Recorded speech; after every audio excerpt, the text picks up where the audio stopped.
అందరికీ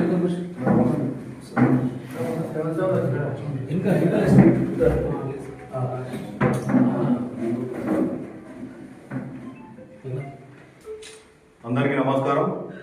ఈరోజు సిద్దిపేట జిల్లాలో సర్పంచుల ఎన్నిక అధ్యక్షంగా ఎన్నుకోవడం జరిగింది. అలాగే గజ్వేల్ నియోజకవర్గంలో సర్పంచ్లకి ఫోరం అధ్యక్షుగా ఎన్నుకోవడం జరిగింది.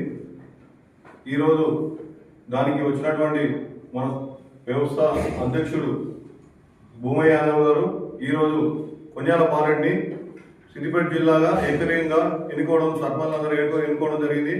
అలాగే నన్ను గజ్వేల్ నియోజకవర్గంగా సర్పంచ్ ఫోరం అధ్యక్షుడిగా ఎన్నుకోవడం జరిగింది. ఈ రోజు నుండి ప్రతి ఒక్కరికి ఏ సమస్య వచ్చినా అందుబాటులో ఉండి అందరితో కలుపుకొని కులమత విభేదాలు లేకుండా అందరితో పనిచేస్తానని చెప్పి ఈరోజు మాట ఇస్తున్నాను.